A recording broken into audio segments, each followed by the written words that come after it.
No se ven, no se oyen, no se sienten, pero están ahí. Y se pueden medir. Proceden de los cables de alta tensión, de las antenas de telefonía móvil, de los aparatos electrodomésticos. Muchas personas tienen la sospecha de que estas radiaciones son la causa de numerosas enfermedades. Estamos hablando de cáncer. Son niños, que han salido 3 casos en este colegio. Las compañías eléctricas y telefónicas lo niegan. También una gran parte de los científicos. No hay ningún mecanismo biológico que demuestre una relación causa-efecto entre enfermedad y exposición a radiofrecuencias. Pero hay algunos investigadores que trabajan contracorriente, que encuentran pruebas de estos efectos negativos sobre la salud. Las líneas de alta tensión ya llevan rodeándonos muchos años y por lo tanto ya la posibilidad de cáncer, especialmente leucemias en niños, está demostrada. Y la justicia también empieza a pronunciarse. No podemos esperar un estudio epidemiológico que puede tardar 10, 15 o 20 años, ni podemos experimentar sobre las personas. Yo creo que las personas tienen derecho a la seguridad. Contracorriente.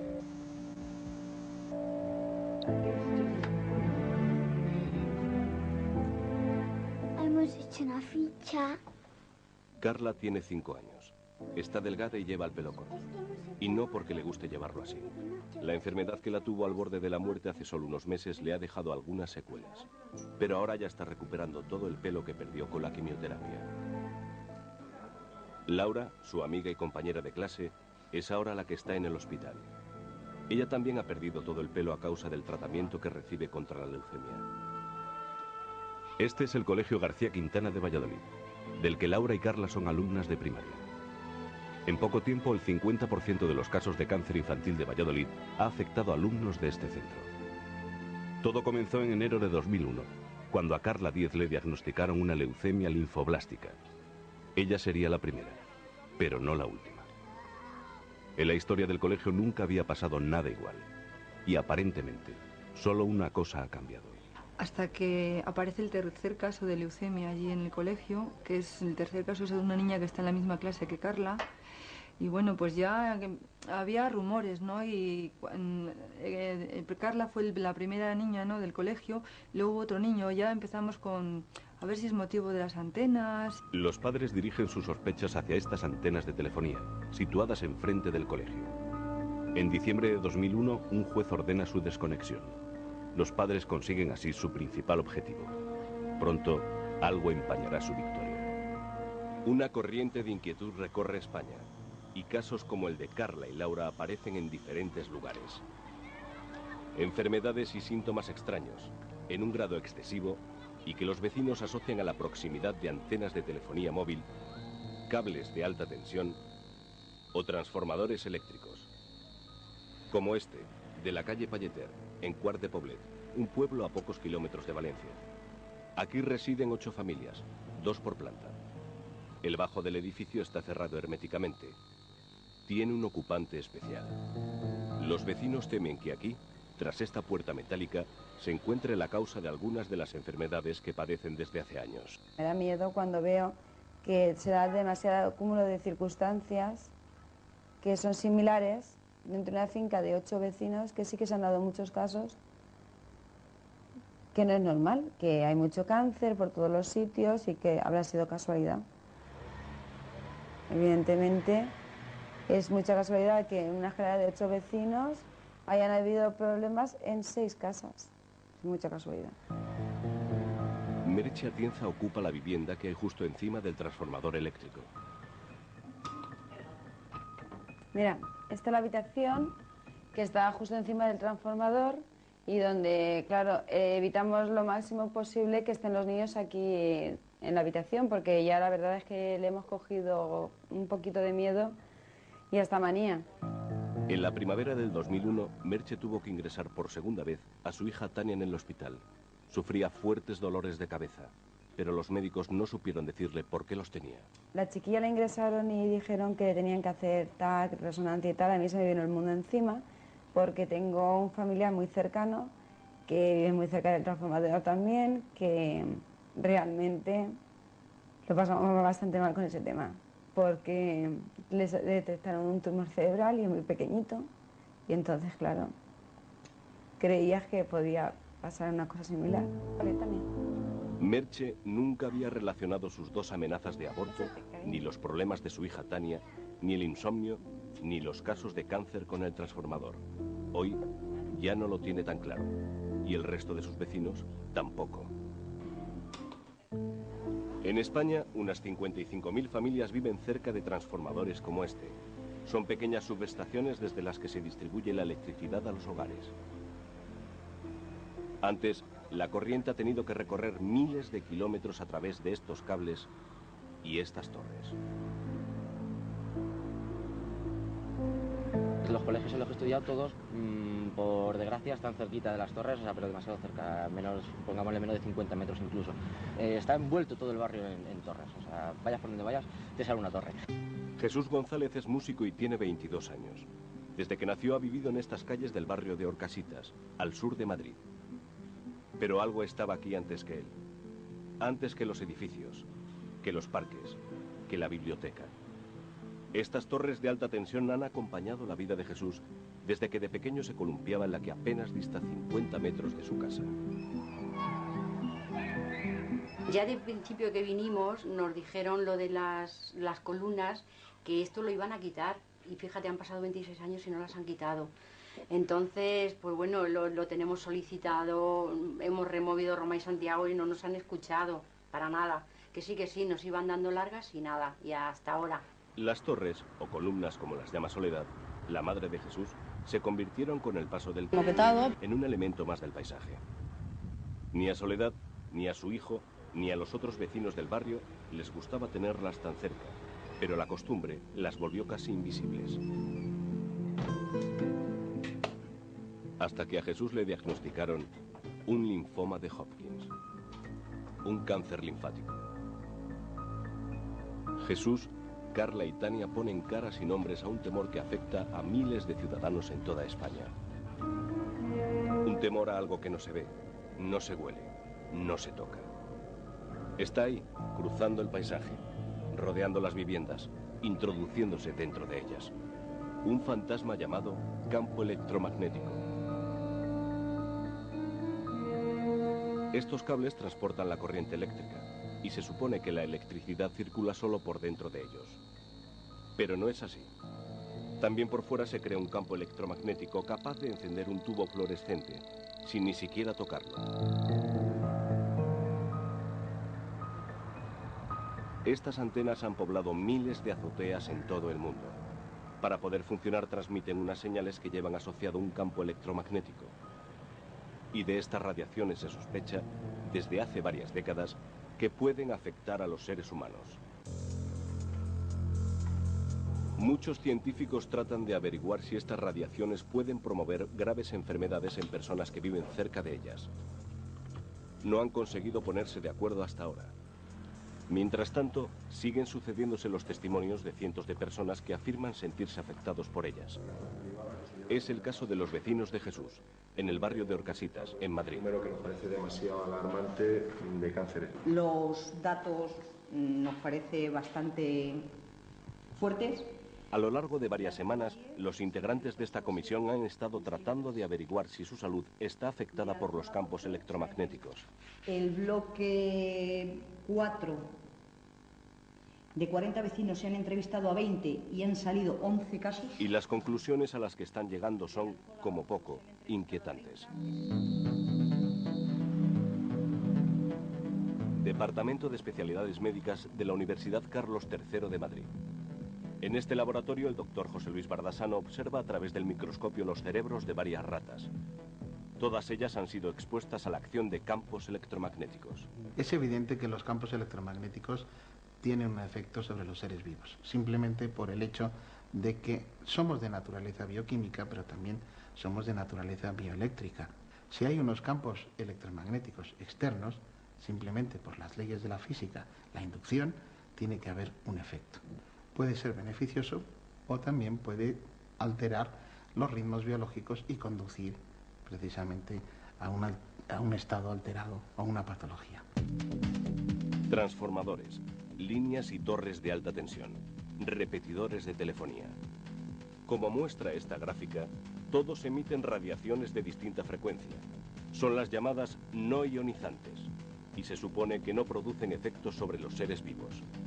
Pero hay otras, las radiaciones ionizantes, cuyo efecto sobre el hombre no deja lugar a dudas. Dañan directamente los tejidos vivos. Son radiaciones cancerígenas, como los rayos X, y se evita que las personas estén directamente expuestas a ellas. Y su toxicidad. Energía y, por tanto, sin una capacidad de acción directa aparente sobre el hombre, las otras radiaciones, las no ionizantes, lo rodean todo. Miles, millones de personas están expuestas a estas ondas a todas horas y en todos los lugares del mundo. Los campos que estamos emitiendo ambientales son muy superiores a los que el hombre está acostumbrado a vivir a lo largo de su historia. La adaptación al medio del hombre no contemplaban nada más que campos naturales como era el del sol o el de la tierra. El resto de los campos han ido naciendo artificialmente por el hombre. Y esos campos son muy altos comparados con el funcionamiento cerebral. Son millones de veces más altos que el campo que utiliza el cerebro para funcionar. Esto ya nos hace pensar algo de cómo afectan, ¿no? El doctor Ceferino Maeztu trabaja junto al profesor Bardasano en la Facultad de Medicina de la Universidad Carlos III de Madrid. Están comprobando que los campos electromagnéticos sí producen efectos sobre los seres vivos. Pero sus opiniones no son compartidas por todos los científicos. Y además van a contracorriente de los intereses de las compañías eléctricas y telefónicas.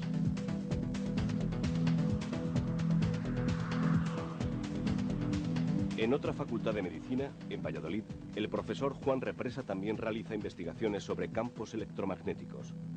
Las conclusiones de sus estudios, financiados por Red Eléctrica y la patronal eléctrica UNESA, son que no existe ninguna evidencia científica que relacione estas radiaciones con enfermedades.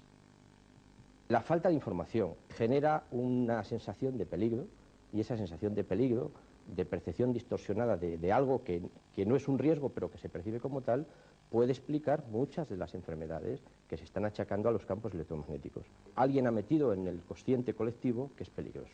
Cerca del laboratorio del profesor Represa en Valladolid está el Colegio García Quintana. Durante meses, la Junta de Castilla y León mantuvo que los casos de cáncer detectados aquí eran una fatídica coincidencia. Algo les ha hecho cambiar de opinión.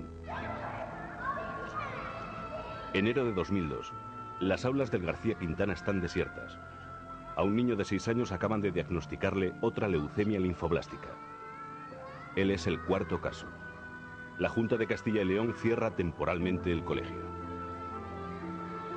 Antes de esta decisión ya había un pupitre vacío. Y así seguiría aunque el colegio estuviera abierto. Laura Gutiérrez, la niña de 5 años que debería ocuparlo, está ingresada en el Hospital Clínico de Valladolid, luchando contra el cáncer. Junto a Laura, día y noche su madre María de los Ángeles se afana en ocultar su angustia y su miedo. ¿Qué? ¿Qué te pasa? No me van a poder demostrar que esa es la cosa, tampoco me van a poder demostrar que no. Yo sé que mi hija ha estado ahí en un factor riesgo. Un factor riesgo, que mi hija puede ser más predispuesta a una enfermedad, pero si algo se lo ha estimulado, el problema está ahí, puesto que mi hija ya ha pasado muchísimas horas con eso ahí encima. En España hay aproximadamente 22.000 repetidores de telefonía móvil. Y son muchos los vecinos que denuncian que las radiaciones que emiten invaden sus domicilios y están afectando a su salud. No hay ningún mecanismo biológico que demuestre una relación causa-efecto entre enfermedad y exposición a radiofrecuencia. Solamente hay un estudio, frente a más de 130 o 140, solamente hay un estudio que encuentra una asociación estadísticamente significativa de 1,2, ¿verdad?, entre el uso, no de antenas, sino entre el uso del aparato, del terminal, y un cierto tipo de tumores cerebrales. Para los padres del Colegio García Quintana estas conclusiones no son suficientes. Por eso exigen respuestas. La Junta de Castilla y León, como el gobierno y las operadoras, sigue negando la relación de los cánceres con las antenas, pero tras el cuarto caso, ha puesto en marcha un estudio para buscar las causas. Cientos de denuncias se producen a diario en toda España, de ciudadanos que aseguran que su salud se ha visto afectada por instalaciones de telefonía. Muchas de ellas han sido recogidas por la Fiscalía de Medio Ambiente de Madrid. Lo que nunca se va a decir desde esta institución, de ninguna otra, es simplemente porque no exista un estudio médico negar verosimilitud a una realidad que afecta, por lo que veo yo en las denuncias, a muchísimas personas. Quiero decirle que son con ello muchos, en el caso de las antenas de telefonía, muchos casos de insomnio, muchos casos de jaquecas, relatados por muchas personas de diferentes estudios, de diferentes connotaciones y con diferentes circunstancias como para pensar en esta situación de neurosis. Una de esas denuncias consiguió en el año 2001 una sentencia pionera contra una operadora por contaminación electromagnética. El temor a los efectos que sobre la salud de su hija Aroya, con síndrome de hiperactividad, pudiera tener la exposición a las radiaciones, llevaron a Carlos Castro a demandar a su comunidad de vecinos para conseguir que retiraran la antena. La habitación de la niña y bueno, ese es el cabecero de su cama, la ventana y que abre la ventana y tenemos la antena justo aquí encima.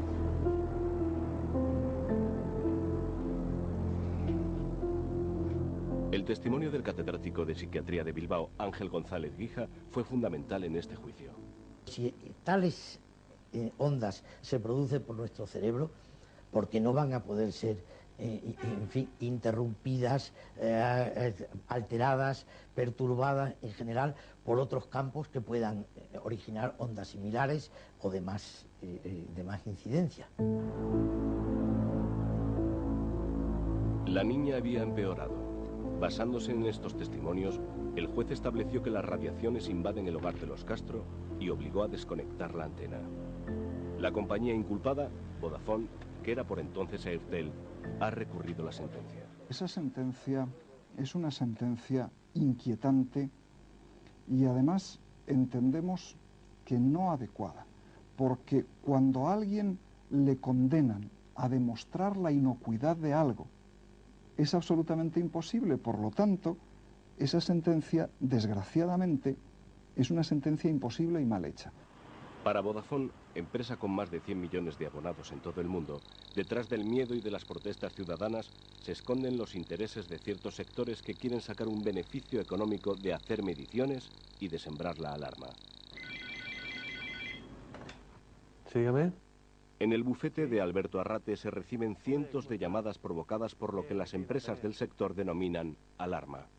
Ya tengo informes médicos preocupantes de personas que casualmente todas son las que están muy cercanas a las antenas, empiezan a tener patologías no menores, algunas graves. Estamos hablando de aparición de tumores, estamos hablando de cuestiones graves como puede ser incluso alguna mortalidad. Tras ganar el caso de la familia Castro, Alberto Arrate se ha convertido en uno de los abogados especialistas en los efectos de los campos electromagnéticos.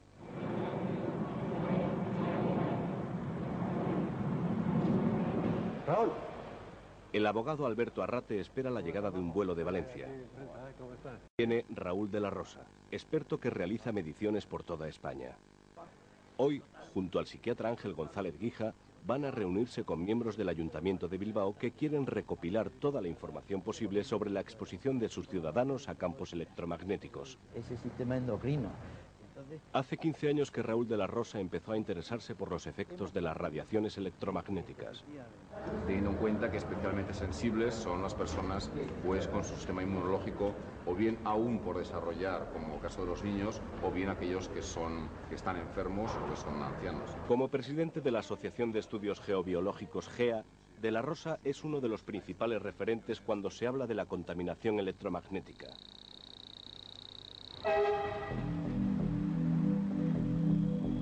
Hoy, Raúl de la Rosa se ha trasladado a Quart de Poblet, en Valencia, para realizar una nueva medición. En este caso, la generada por un transformador eléctrico. Los vecinos quieren saber si sus problemas de salud tienen algo que ver con él. Aquí encontramos un punto máximo que supera los 10.000 nanoteslas. Una dosis realmente muy importante. Raúl de la Rosa asegura que a lo largo de estos años ha ido encontrando casos muy similares en las personas que viven cerca de líneas de alta tensión y transformadores. Vamos acercando hacia el patio de la finca y como vemos la radiación sigue siendo muy elevada. Insomnio, problemas en el sistema inmunológico e incluso cánceres en adultos y niños son, afirma, algunas de las patologías coincidentes. Se encuentran alteraciones importantes en el comportamiento relacionadas especialmente con el estrés, con irritabilidad, cambios en la forma de actuación y depresiones. Asimismo, la depresión está muy relacionada también con el descenso de la melatonina. Raúl de la Rosa continúa su medición por el edificio de Quart de Poblet. También, lógicamente, influyen los cables que salen del transformador. En el primer piso, puerta 1, Merche Atienza y su familia guardan los resultados. La habitación de su hija Tania está situada justo encima del equipo eléctrico y sus radiaciones disparan el avisador. Aunque aquí en la habitación de los niños, asimismo encontramos unos valores muy elevados. Los vecinos empiezan a encontrar ahora una explicación a las extrañas enfermedades que afectan a casi todos los habitantes del bloque, adultos, pero sobre todo niños. Decía, es que yo miro para el espejo y parece que me caiga para atrás y vamos, que la chiquilla no estaba bien, se le veía que no estaba bien, estaba triste y que le dolía la cabeza. Decía que le dolía toda esta parte, bueno. En el Hospital La Fe de Valencia, donde Merche ha tenido que ingresar a Tania 2 veces, trabaja el doctor Claudio Gómez Perreta. Desde la unidad de investigación que dirige, analiza cientos de documentos sobre la exposición a campos electromagnéticos. Psiquiatra especialista en adicciones, el doctor Perreta empezó a interesarse por el tema al descubrir cómo ciertas ondas actúan en el cerebro. Con las líneas de alta tensión no existen las dudas que existen con las microondas. Es decir, las líneas de alta tensión ya llevan rodeándonos muchos años y por lo tanto ya la posibilidad de cáncer, especialmente leucemias en niños, está demostrada a través de estudios epidemiológicos. La Agencia Internacional para la Investigación sobre el Cáncer clasifica estas radiaciones dentro del grupo 2B, posiblemente cancerígenas. A finales de la década de los 70 aparecen los primeros estudios que relacionan estos campos electromagnéticos con enfermedades. El imparable desarrollo de la telefonía móvil ha vuelto a ponerlo sobre el tapete. Sin ninguna conclusión científica aceptada al 100%, la ocupación del aire por las radiaciones continúa a pasos agigantados.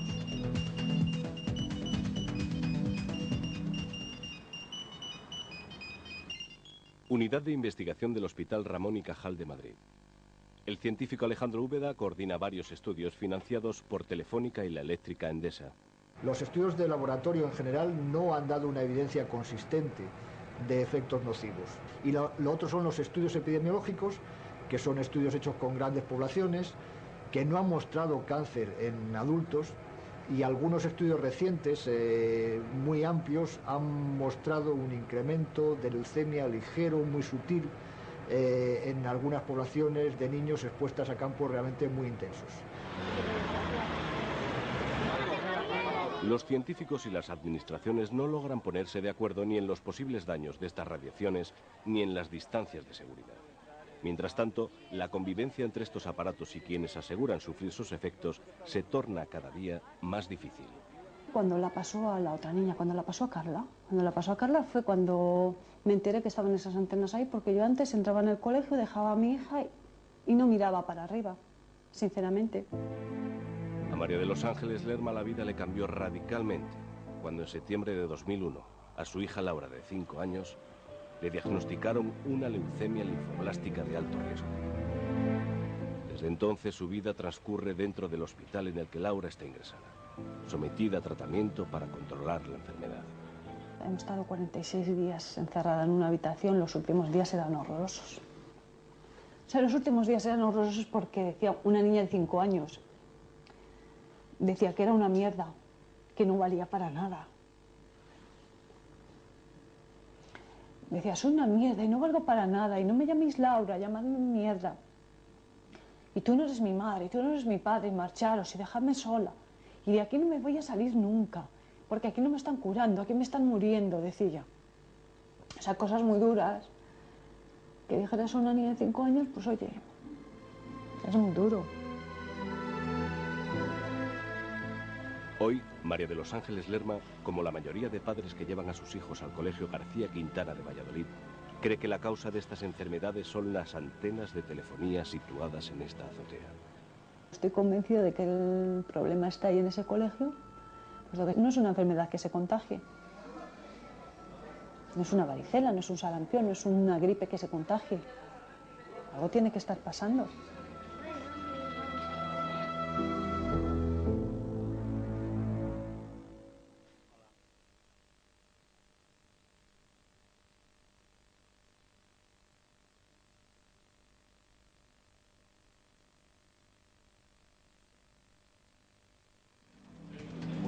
Centro de Operaciones de Red Eléctrica Española.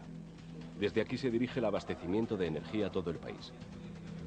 En los últimos 3 años, la demanda de electricidad ha crecido un 20% con unos beneficios anuales de 1.719 millones de euros. Lo que sí puedo decir es que el que exista controversia sobre los efectos de las líneas sí hace que haya una oposición a las líneas. Y si hay una oposición a las líneas y no deja que se construyan, desde luego en algunos sitios va a haber un déficit de electricidad. Casi 10.000 subestaciones, bosques de torres eléctricas, más de 600.000 kilómetros de cables cruzando el paisaje y trepando por las fachadas como enredaderas. A través de todos ellos la electricidad se distribuye a 17 millones de hogares y al hacerlo genera campos electromagnéticos. Jesús ya está curado del linfoma que le tuvo al borde de la muerte. Ha vuelto a la música, su gran pasión, aunque con el hígado y el riñón tocados. Desde su casa sigue contemplando las torres de alta tensión que al otro lado de su ventana transportan cada día miles de kilovatios de electricidad. Mientras en distintas ciudades se han empezado a desmantelar tendidos y a enterrarlos, en muchos otros lugares los vecinos han salido a la calle para oponerse a la instalación de torres como estas. España es el país más retrasado de la Unión Europea en el soterramiento de la alta tensión. Solo un 30% de los cables circulan por el subsuelo, frente al 65% de los restantes países de Europa. Otras ondas, junto a las emisiones de televisión y radio, han colonizado lo que en términos físicos se conoce como espectro, el aire. En España existen actualmente más de 26 millones de usuarios de telefonía móvil. El desarrollo de este sector no solo ha sido imparable, también ha colocado a las compañías telefónicas a la vanguardia de la llamada sociedad de la información. Somos definitivamente conscientes de que estamos dando un servicio de bien público que es bueno para la gente y que además es inofensivo. Y es inofensivo, absolutamente inofensivo, en tanto en cuanto que esto lo han dicho la Organización Mundial de la Salud, el Ministerio de Sanidad y Consumo y las más importantes y las más serias y las más reputadas organizaciones que se preocupan de la salud de la gente. Para ofrecer la máxima cobertura, las operadoras han ocupado miles de azoteas. En un mercado altamente liberalizado, cada compañía quiere tener su propia red, sin depender de la competencia. Su proliferación ha sido tal que en septiembre del 2001 el gobierno aprobó un Real Decreto para regular su instalación y establecer, también, unas distancias de seguridad. Sobre este tema, todos estamos de acuerdo en que los límites establecidos por la Organización Mundial de la Salud, el ICNIR, y la propia recomendación del Consejo de Ministros son lo suficientemente seguros como para estar tranquilos. Pero sus efectos no deben ser tan inofensivos, cuando el propio Real Decreto recomienda que las antenas no estén situadas en las cercanías de colegios y hospitales. Un temor frente a algo intangible y difícil de explicar recorre últimamente los pueblos y ciudades españolas. Pero hasta ahora no se conoce bien cómo estas radiaciones pueden afectar al ser humano. Una de las claves parece estar en la glándula pineal, encerrada en el centro del cerebro y encargada de producir una hormona llamada melatonina. La controversia de la melatonina viene de que si tú enciendes la luz de una habitación donde hay una persona dormida, la producción de melatonina disminuye. Como la luz es un campo electromagnético, se pensó que los campos electromagnéticos de 50 Hz también podrían tener el mismo efecto. Si la glándula pineal recibe durante la noche una radiación eléctrica y la interpreta como si fuera luz, la secreción de melatonina se reduce. Es un antioxidante, por tanto es un antirradicales libre. También es un anti-jet lag, que se dice ahora, de los viajes transoceánicos, pero sobre todo es un anticancerígeno importante. Parece ser que existe una relación en la bajada de melatonina y la producción de cáncer de mama. Es lo que está investigando el profesor Bardasano, y los resultados arrojan pruebas importantes. La glándula pineal de los ratones expuestos a la radiación electromagnética deja de secretar melatonina y esto tiene unas consecuencias. Se ha visto que en los grupos que hemos estudiado, la glándula pineal deja de funcionar, la melatonina baja y por tanto pues puede acarrear todos aquellos trastornos derivados precisamente de esta bajada de melatonina. Ahí podría estar, por tanto, la explicación a las depresiones, suicidios, trastornos de sueño. Y al reducirse las defensas que protegen de las células cancerosas, los tumores pueden aumentar con mayor facilidad. A partir de las 12 de la noche se ha de producir esa hormona y va decreciendo durante la noche para dejar de producirse por la mañana, y en mi caso era totalmente atípica, o sea, la producción de melatonina se inhibía totalmente durante la noche y sin embargo se producía a partir de las 12 de mediodía. Tras someterse a esta prueba en la Universidad de Valencia, Francisco Hernández sintió que había encontrado la causa de sus noches de insomnio, de sus dolores de cabeza, de sus depresiones. Durante muchos años no sabía a qué achacar tanto sus reacciones extrañas como las de sus hijos, hasta que un día se enteró, tras una fuga de agua, de que justo debajo de su vivienda había un transformador eléctrico. Y resultó ser una gran sala llena de transformadores de alta tensión, bastante voluminosos, y que no solamente daban servicio a mi edificio, sino prácticamente a media ciudad. A través de varias mediciones, Francisco descubrió que en su casa existía una presencia con la que nunca había contado. Invisible, incolora, insípida, pero que podía ser captada con unos aparatos de medición especiales. Francisco Hernández decidió abandonar con su mujer y sus hijos la que había sido su casa durante 10 años. Este era el dormitorio del matrimonio. Acto seguido, demandó a la empresa Iberdrola por contaminación electromagnética. Hoy, los viejos juguetes, la cuna y los armarios vacíos recuerdan que esta casa estuvo alguna vez habitada. Esta rata de laboratorio conservada en formol se ha convertido para Francisco y su familia en el símbolo de los riesgos a los que estuvieron expuestos. En esta sala situamos 2 jaulas durante el tiempo y bueno, el resultado fue bastante llamativo, puesto que los ratones estaban estresados, apenas parían, 4 cuando lo normal son 11, murió una camada entera, por eso guardamos aquí una muestra en formol. La Audiencia Provincial de Murcia le dio la razón. Sentenció que la radiación electromagnética exterior que puede llegar a una casa debe de ser 0. Iberdrola ha recurrido. Nos ha sorprendido mucho que la sentencia se base exclusivamente en una forma genérica de contaminación, es decir, que se basa simplemente en que algo entra en la vivienda de esta persona. De todas maneras, Iberdrola sigue atentamente a las resoluciones del Tribunal Supremo para actuar en consecuencia. En el transformador de Quart de Poblet, Raúl de la Rosa continúa con las mediciones en los restantes pisos y extrae sus conclusiones. En los dormitorios hemos encontrado valores superiores a 1000 nanoteslas, valores muy importantes en relación a los estudios epidemiológicos que indican que por debajo de estos valores existen riesgos para la salud de las personas expuestas, especialmente para los niños. Merche Atienza sospecha que esto explica las distintas enfermedades de su hija Tania. 2 veces han tenido que ingresarla en el Hospital de la Fe de Valencia. Pero los médicos no han sabido decir por qué la niña se despierta a medianoche gritando que le estalla la cabeza. Merche está cada vez más segura de que estas ondas están afectando a Tania y a los otros niños que viven en su mismo bloque. Cuando estaba pitando, pues me estaba dando algo, porque estaba viendo que lo que tanto miedo tenía de ver, pues era evidente que sí que tenemos radiación. El cerebro es un órgano eléctrico. Cada estado de conciencia se corresponde con una frecuencia de radiación. Cuanto más alta, más despierto, más alerta, más estrés. Estas ondas se pueden leer ya con aparatos de biofeedback como este. Una investigación del 94 demostró que campos electromagnéticos extremadamente bajos podían modificar diversas funciones del cerebro y que este es sensible a estas radiaciones. Esto podría explicar las cefaleas, el insomnio, la hiperactividad o el cansancio.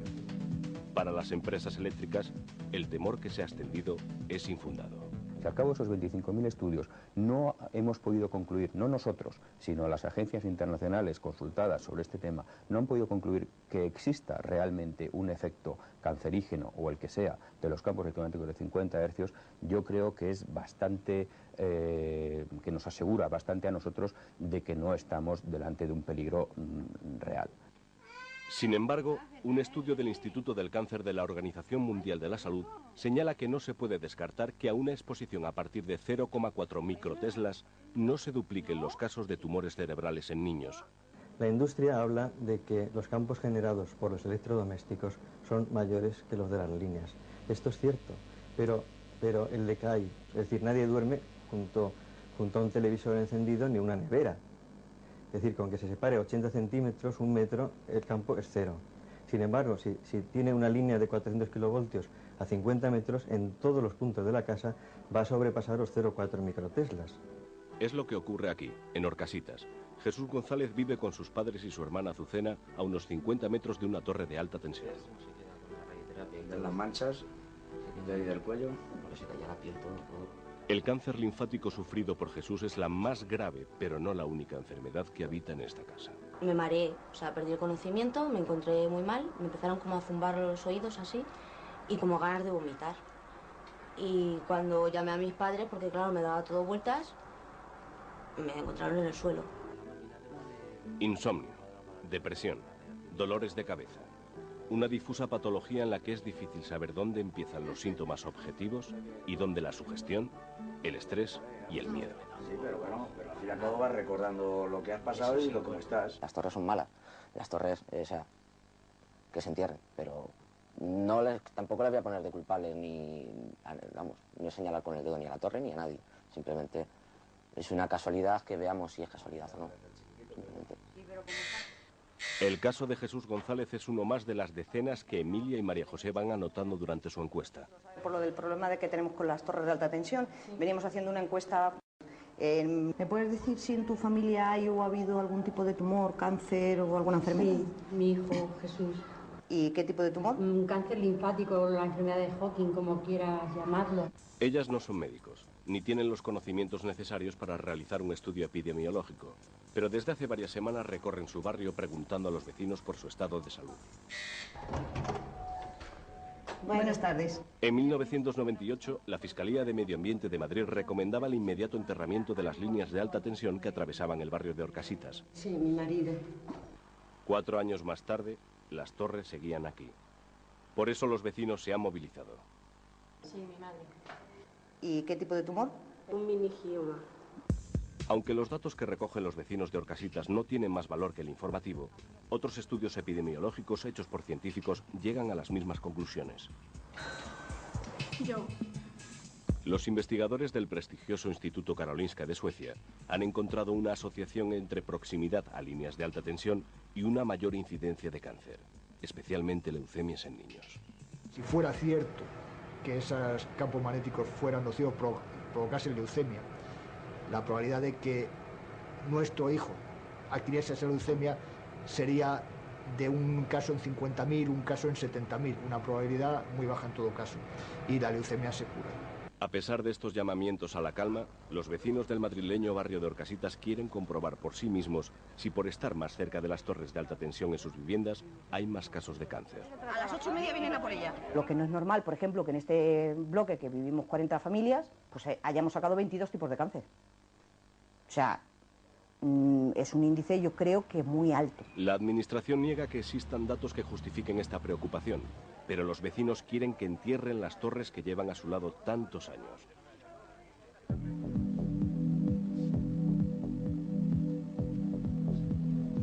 En esta cámara anecoica, una cámara blindada a las radiaciones exteriores, el profesor Enrique Navarro prepara los aparatos para medir la radiación de los repetidores de telefonía móvil.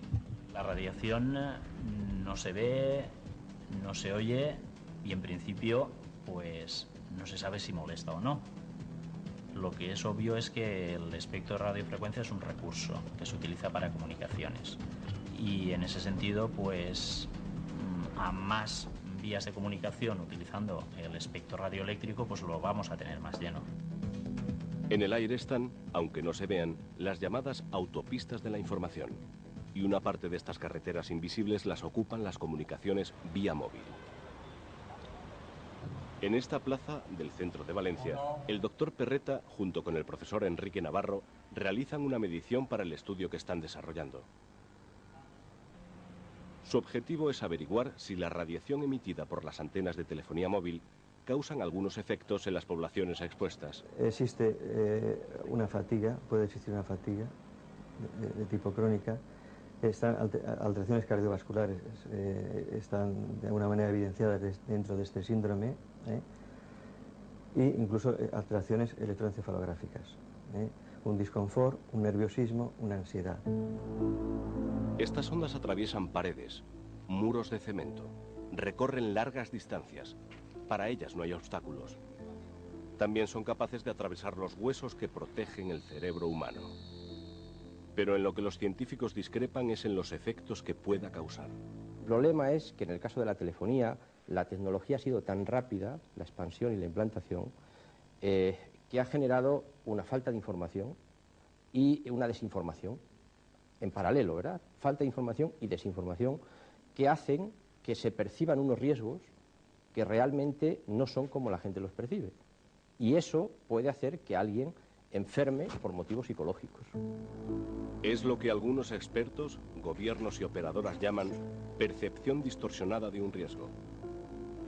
Otros especialistas, sin embargo, lo describen como una patología real, bajo el nombre de síndrome de las microondas. Bueno, vamos a ver qué tal será hoy, ¿no? A ver qué tal nos reciben en el ayuntamiento. Jesús González y su madre Soledad se han preparado para acudir a una manifestación en contra de las torres de alta tensión. Ninguna evidencia científica demuestra que el cáncer linfático que padeció este joven esté relacionado con ellas. Pero para Jesús, como para muchos de sus vecinos, subsiste la sospecha.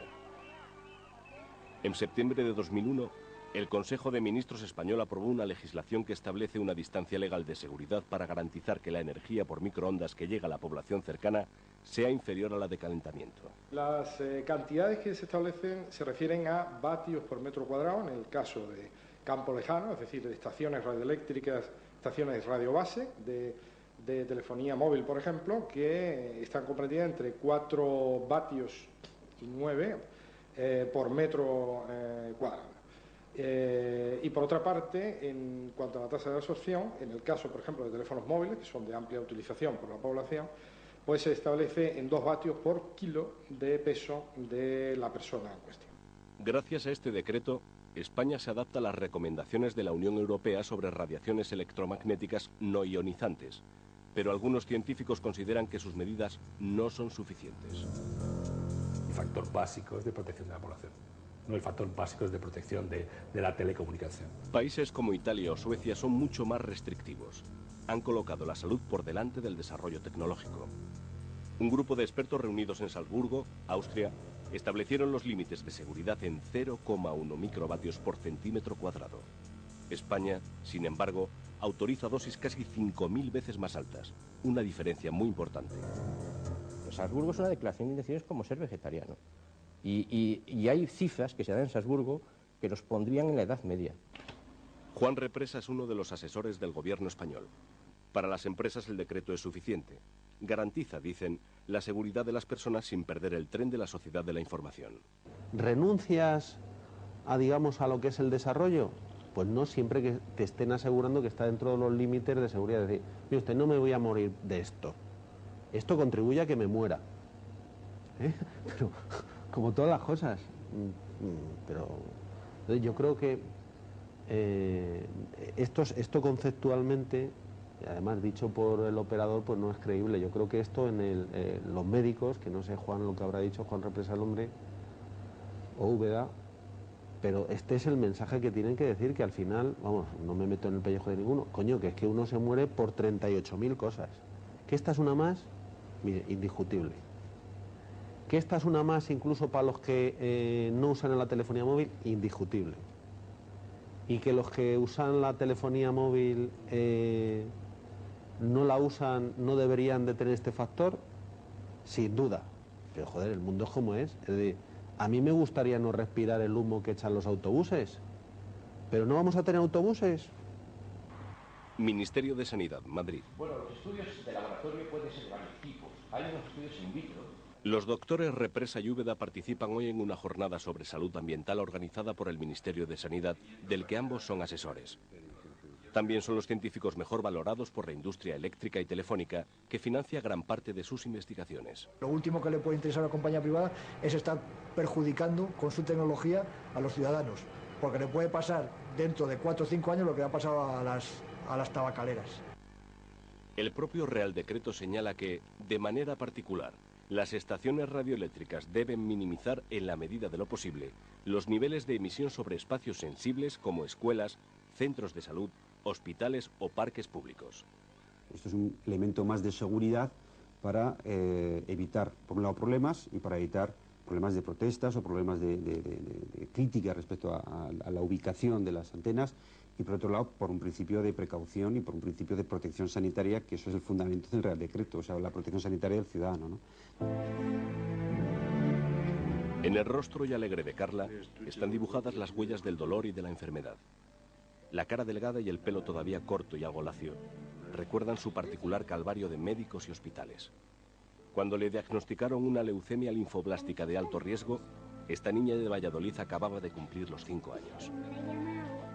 Hoy Carla se agarra a la vida con fuerza y parece que su mente ha borrado los momentos más duros. Quizás ella haya conseguido apartarlos de su cabeza, pero sus padres María Jesús y Luis Miguel no pueden. Tenemos otra hija de 14 años, ha estado estudiando allí desde que tenía pues la misma edad que Carla, y durante todo ese tiempo no he conocido ningún caso. Y hemos preguntado a los profesores y al director del colegio, y que ellos recuerden no conocen ningún caso. Tras meses de lucha, Luis Díez y los otros padres consiguieron que clausuraran las actividades de estos casi 40 mástiles de telefonía. Sin embargo, apenas un mes antes del precinto, en el Ministerio de Sanidad lo consideraban una batalla perdida. Que si cumplen la normativa es que veo muy difícil que se puedan retirar. Si cumplen con todos los límites de emisión, tienen todos los permisos, las licencias municipales y todas las autorizaciones, yo veo que es prácticamente meterse en una guerra absolutamente estéril. Yo creo que lo importante es tener la certeza de que no hay ninguna relación con los campos electromagnéticos procedentes de las antenas y el cáncer. Carla ha vuelto a sonreír. Su pesadilla infantil la vive ahora su compañera de clase, Laura Gutiérrez. Y es que encima, en la habitación que estoy en el hospital, estoy viendo constantemente el edificio con las antenas, ¿sabes? Y yo creo que la misma rabia que tienes de ver eso ahí y de que ver las autoridades que se lo están tomando todo en plan de un poco de pitorreo, pues sientes rabia, impotencia, ¿sabes? Que les dirías 100.000 cosas a estas personas, pero vamos, que les da igual, porque ya te digo que ante los intereses económicos la vida de nuestros hijos no vale nada. O sea, es que está totalmente mostrado que son unos intereses tan grandes lo que hay ahí, que la vida de nuestros hijos no vale nada para ellos. María de los Ángeles sueña con el día en que a su hija Laura le den el alta y espera que ningún otro niño del colegio enferme. Hasta el año 2006, la Organización Mundial de la Salud no tendrá las conclusiones definitivas de una investigación que está realizando a gran escala. No podemos esperar un estudio epidemiológico que puede tardar 10, 15 o 20 años, ni podemos experimentar sobre las personas. Yo creo que las personas tienen derecho a la seguridad, particularmente cuando las personas, fíjese usted, se quejan de afecciones que sufren en el núcleo de su vida familiar. Hoy se celebra la fiesta de cumpleaños de Adriana, una de las niñas del bloque, amiga de Tania. Al otro lado de esta pared está el transformador eléctrico, la fuente a la que los vecinos atribuyen los cánceres, los quistes, los tumores y, sobre todo, los problemas de los niños. 3 de los 4 pequeños que viven aquí han sido ingresados alguna vez por dolores de cabeza y convulsiones, entre ellos la propia Tania. Para Merche, su madre, como para el resto de sus vecinos, la vida aquí ya nunca será lo mismo. Chiquitín. ¿Hacia dónde deben ser encaminadas las recomendaciones? Fundamentalmente hacia los niños y también a las embarazadas. Los niños, cuidado con la televisión, cuidado con los móviles y, por supuesto, cuidado con los aparatos electrodomésticos en general. Cuando concluya la investigación sobre los casos de cáncer infantil, quizás se sepa si los repetidores de telefonía han sido o no la causa. Mientras, nadie puede afirmar que no aparezcan más casos. No se puede hablar de inocuidad. Otra cosa es que asumamos el riesgo, porque el beneficio que se puede obtener de esta industria sea mayor. Pero admitiendo que el beneficio tecnológico, industrial y social es enorme, no podemos de ninguna manera soslayar el otro riesgo. Quizás porque no se ven, quizás porque se buscan causas externas a enfermedades como el cáncer, la realidad es que cada día más ciudadanos denuncian que están afectados por lo que algunos llaman ya contaminación electromagnética. Quizás, a contracorriente de la opinión científica dominante, algunos investigadores tengan aún muchas cosas por descubrir. Nadie está en contra de las ventajas que ofrece la electricidad o la sociedad de la información, pero sí contra que este desarrollo se haga al precio del bien más sagrado, la salud.